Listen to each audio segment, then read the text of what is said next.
Even after the Russia agreement, Ukraine continues to attack energy facilities, suggesting the possibility of scrapping the agreement.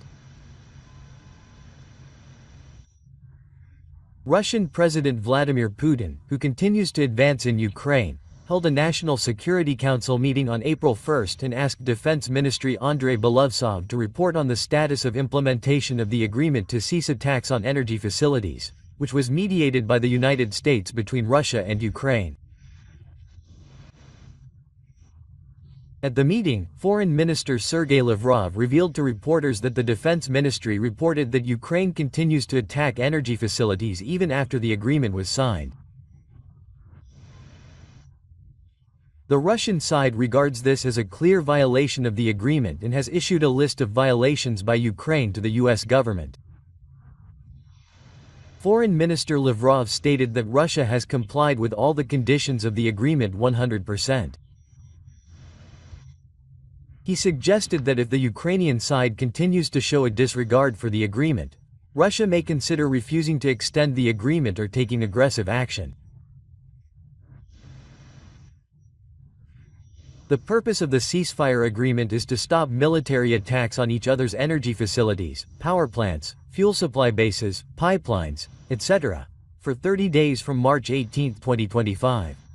The agreement document, which was also coordinated by the United States, clearly states that the agreement can be extended with the consent of both sides, but also includes a provision that if either side is deemed to be in violation of the agreement, they will be exempt from obligations.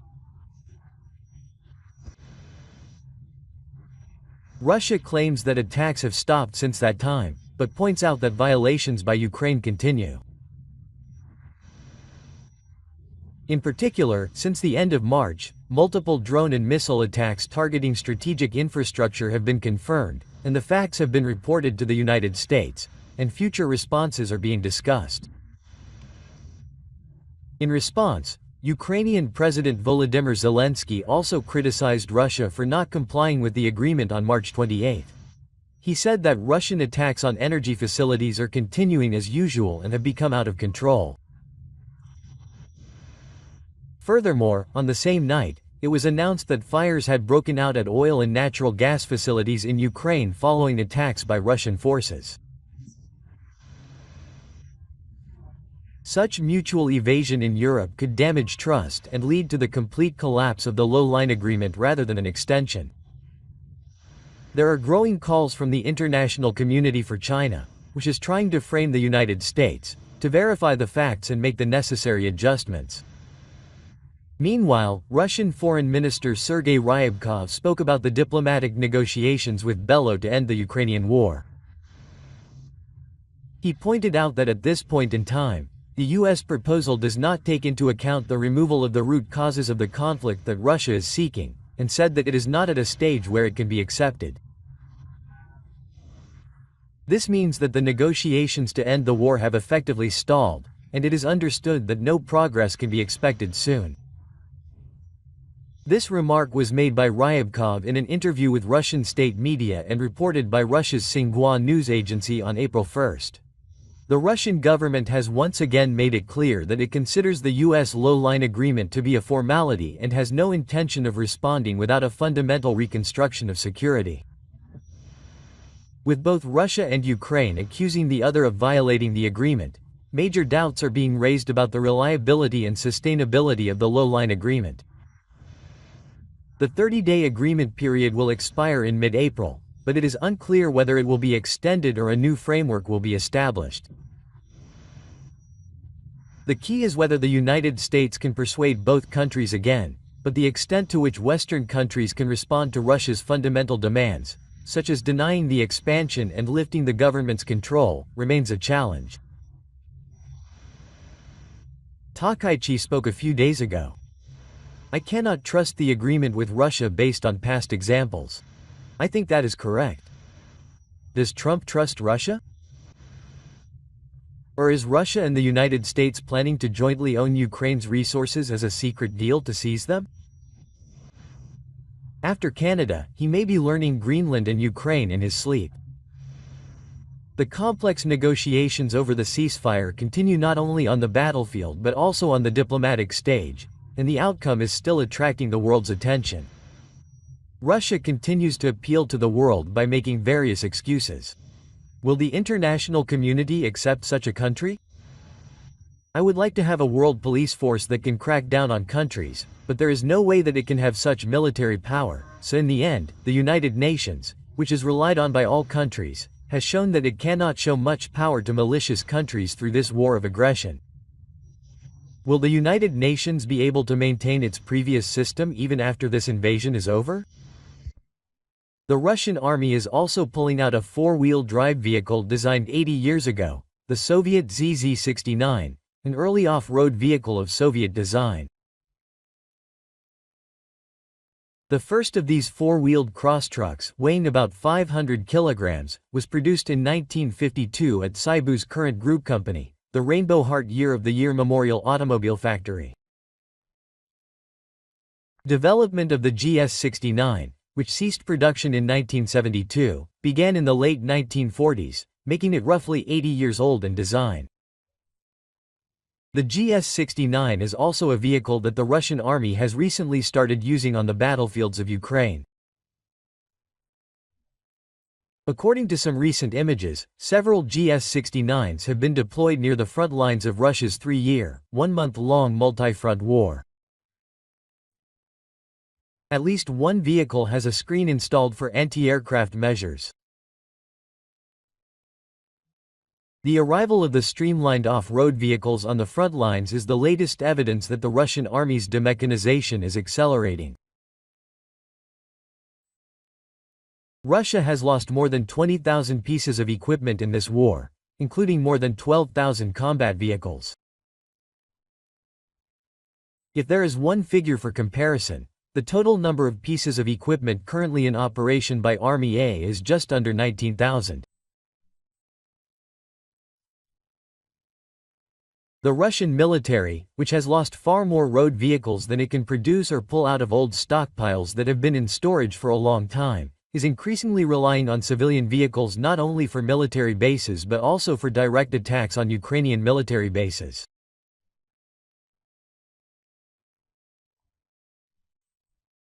In January, source intelligence Danilists Remolo cited new footage of a Ukrainian drone unit, Lada, blowing up small buildings one after another, and tweeted that the vehicle death spiral was normal up to that point.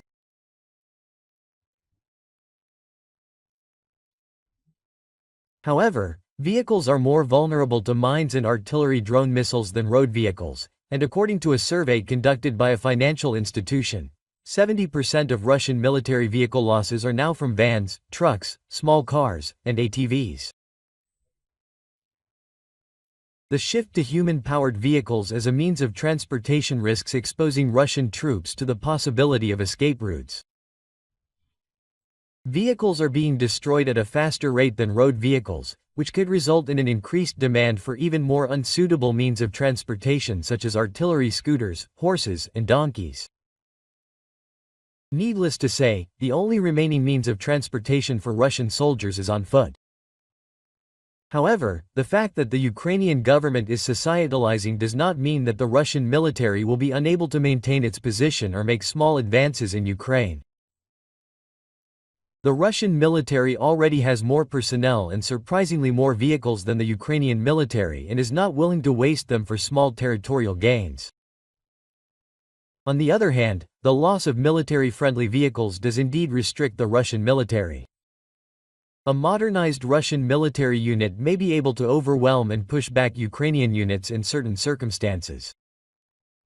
However, in a stage where the government is not societalized enough, it is likely that they will not be able to exploit the subsequent gaps in the Ukrainian defenses.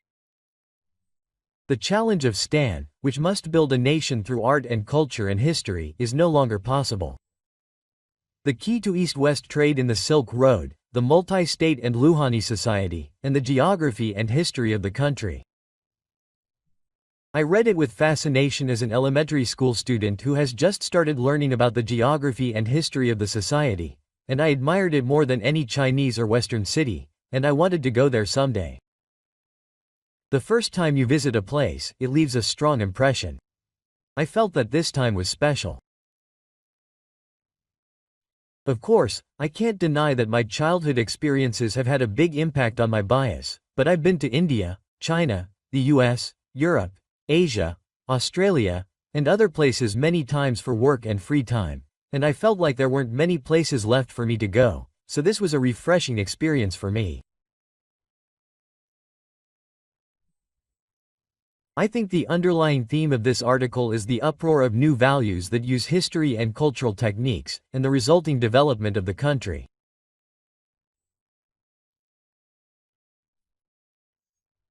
When I crossed a small, trash-filled street in Hong Kong, I saw a landscape that was almost untouched by nature, and dirty children carrying money on their backs, which is similar to what I saw when I crossed into Xinjiang, China, a place that cannot be experienced with rapid economic development.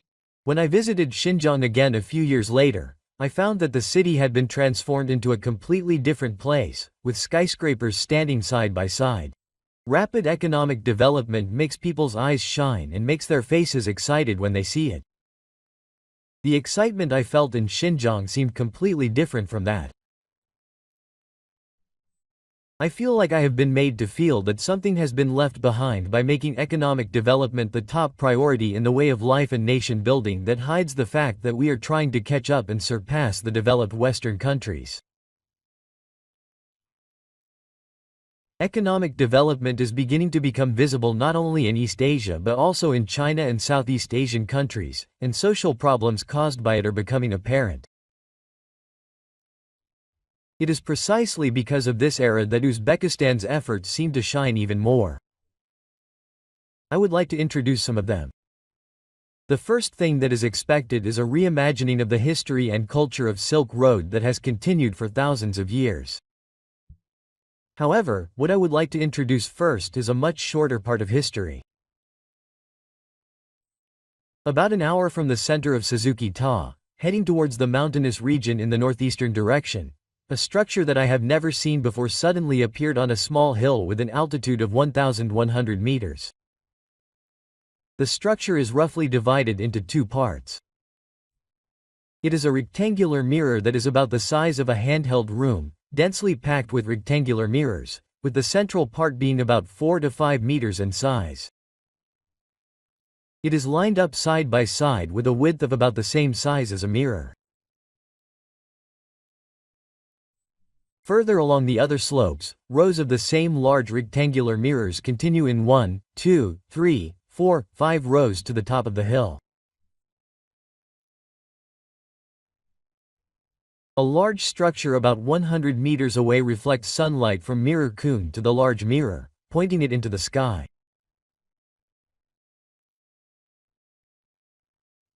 The structure is also a long mirror about 50 meters in diameter, densely packed with palm-sized rectangular mirrors.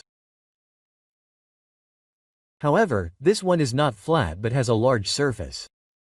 In other words, it is a super-giant yellow gate mirror, and at the part where the light is focused, there is a box-like structure large enough for a human to enter. It works the same way as the parabolic antennas we use. However, what makes it different from a typical parabolic antenna is that it collects sunlight, not radio waves. An antenna is usually fixed at an angle toward the satellite at an altitude of about 36,000 kilometers, but when collecting sunlight, it must track the sun, which changes its position over time. However, it is structurally unrealistic to attach an actuator to a long large mirror about 50 meters in diameter and control it so that it always faces the sun. Therefore, actuators are attached to each of the central 4 meters flat mirrors installed along the others, so that the angle can be automatically controlled up, down, left and right, and the system is set up so that the sunlight is always irradiated to the same base of the sunlight receiving surface. When the sunlight collected in this way exerts its terrifying power, it can instantly make a hole of several centimeters in diameter in a steel plate of a few mm thick placed on a streetcar. If it takes a little time, a hole of several meters in diameter can be easily made. The temperature around the shop is said to reach 1,700 degrees. This facility is the Discretionary Scientific Research and Rescue Center of the Academy of Sciences of Uzbekistan, and it uses natural energy from sunlight to process and synthesize various materials, as well as to research the application of solar high energy to agriculture. According to the head of the station, Odafihapa, it is possible to create metal materials with very high strength and metal materials with extremely low electrical resistance by using high-density solar high energy. The APF head says that high-density sunlight not only creates valuable materials, but also can be used as a reaction mass by extracting only certain wavelengths. He says that it is also attracting attention as a green technology to create hydrogen from sunlight. For example, hydrogen used in fuel cell vehicles is mainly produced by electrolysis of fossil fuels and water, but it can also be produced from zinc, water, and sunlight. When zinc is dropped into water and exposed to high-density sunlight, the water and zinc react to create a 3 kilocalorie flame.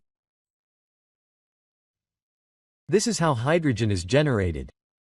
ZnH2OZNOH does not use fossil fuels, and hydrogen can be produced without using electricity generated by burning or reacting polyfuel or uranium. It is a completely eco-friendly and clean production method. Moreover, the 3 kilocalorie flame produced by a chemical reaction is the main ingredient of sunscreen creams and other products. All the materials used can be used without waste. What did director Popiev look like as he explained this? He seemed to be saying that he was scared. Now, this huge facility was built in 1943, in the middle of World War II. If we consider the age of fate, he would be 82 years old this year. It is surprising that such an inactive facility is still in use today.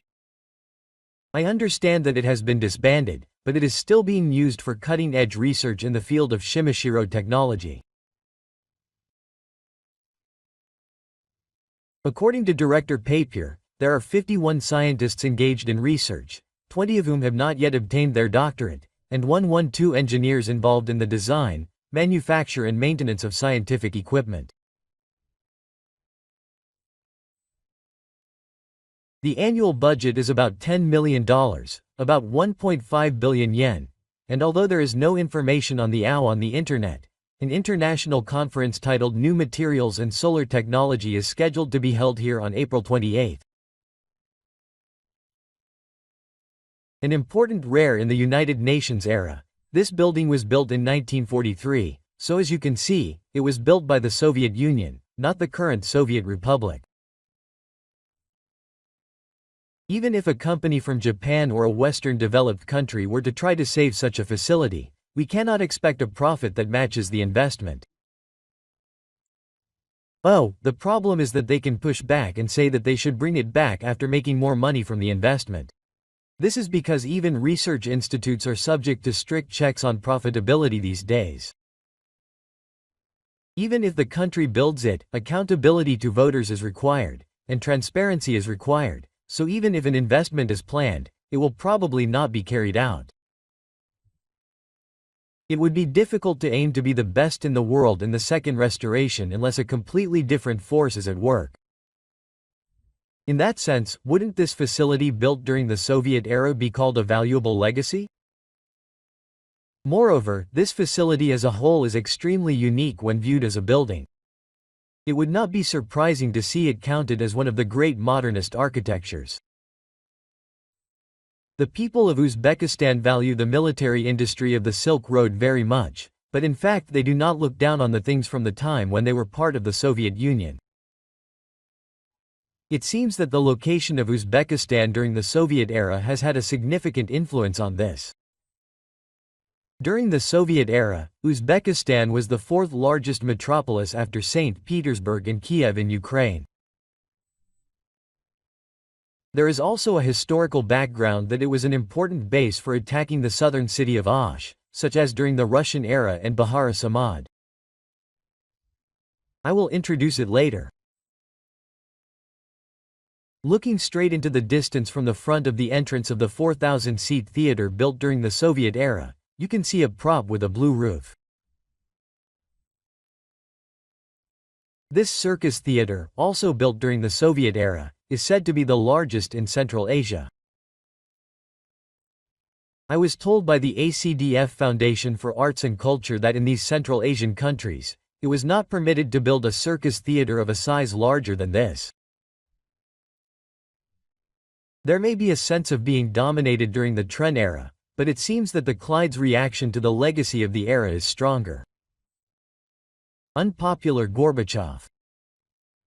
For example, I think that many Japanese people appreciate Mikhail Gorbachev, 1931 to 2022, the supreme leader of the Soviet Union, as the one who brought democratization to the Soviet Union, but in Uzbekistan, it seems that this is a minority, and the number of people I asked said that Nina Gorbachev was the worst.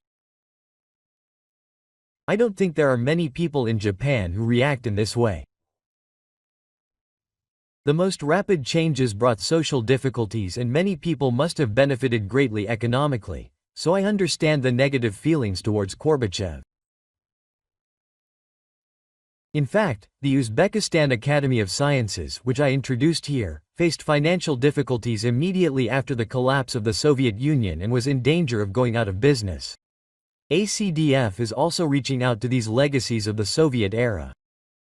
It is not only the best of Uzbekistan's culture, but also the best of technology and new developments. The year 1966 is also famous as the year when a unique modernist architecture incorporating Islamic culture developed. One of the triggers was the massive earthquake that struck this area in 1966 during the Soviet era, which caused many buildings to collapse. In order to restart the country as a model for Central Asia, famous Soviet architects gathered together with other countries, mainly in Moscow, and put their ideas into practice. In this way, many public buildings were born that blended Islamic traditions and culture into modern architecture. For example, the concourses and platforms of the only subway in Central Asia are uniquely designed. In addition, while the bustling subways and subways that were bustling during the Soviet era have modern exteriors, once you step inside, you will be greeted by Islamic cultural motifs and decorations. The experience of seeing the building's appearance change completely from inside to outside is undoubtedly a valuable one even for those who are not experts in architecture. However, the usefulness of these modernist buildings also faded with the collapse of the Soviet Union. For example, a 2,500-seat cinema ship where films were shown every day during the Soviet era is now only used about once a week on average, and the same is true for the 1,000-seat main building. Protecting and managing these precious buildings as national heritage, while partially modifying them to develop them into living reclaimed buildings that can be used for various purposes, is probably what Reshdiv is aiming for, which he says is the lifeline and shortcut for the development of Uzbekistan, a country rich in Silk Road and history. This is not just about the modernist architecture army with its many powers. The same can be said for the Islamic architecture army such as Hara and Hara. Nurture artists on a national level, and this will also require the training of experts in painting, sculpture, and embroidery, which are essential for creating a living legacy. ACF is working on a project to recover historic buildings that are no longer in use, leaving their basic structure and design intact, and turn them into artists, studios and homes. The ACF wants to attract artists not only from within the country, but from all over the world. If this initiative bears fruit, many talented architects will be born here and Uzbekistan will become a global hub for architecture and art. The population of Uzbekistan is 100,000, and the low cost of living is attractive for attracting manufacturing companies and mass production, but it seems that China and other countries are not enough. It is also not blessed with underground resources such as oil and natural resources like Kazakhstan. However, in terms of historical assets, even the large countries that can now be said to be in a state of dominance are not even close to it. We can expect great things from Uzbekistan's efforts. Continued in the article about the affected areas. Uzbekistan is hosting a pavilion at the 2025 World Expo in Japan, which begins on April 13. The pavilion is made of round tiles reminiscent of the structure of the famous Friday Mosque in the city, and blue tiles, which symbolize the country's sensitivity, are used in the flooring. Maria Burkett, mayor of German design firm Atelier Luckner, who designed the Abion, said she hopes visitors will enjoy the history of art and architecture while also finding commonalities with Japan, such as the craftsmanship of the buildings and the rooftops. Travel tips. Uzbekistan Airways operates 2 direct flights a week from Narita and Kansai international airports to Uzbekistan. Apart from that, it seems convenient to use Uzbekistan Airways or Daegu Airlines via Korea. Since Daegu is almost on the same road between Narita and Osaka, it is not a long way around. You can either fly continuously for about 9 hours or split it into 7 and 2 hours and take a rest in transit. In addition, there are cities such as Kita and Mumbai on the way to Osaka, which makes you feel like you are traveling on a circular road while flying. At the airport, I happened to be next to a Korean businessperson from a shipping company, who was returning from a business trip to Moscow. He said that direct flights from Korea to Moscow are no longer available and he is transiting at Kunming. I wonder if that is the reason. Both flights to Osaka and Osaka were nearly full. The aircraft operated by Uzbekistan Airways was a Go 787. It is a popular aircraft that Nikkei Airlines also uses on routes such as US voyages, London, and Delhi, and I have flown on it many times, so I thought it wouldn't be too crowded, even in the middle of the Dakano ruins. However, when I actually rode on it, I found that it was quite uncomfortable for 3 grown men to sit side by side on the Jinbao, and I could hardly get enough sleep. When I looked it up later, I found that Nikkei Airlines' seating arrangement on long-distance international flights is 242 across.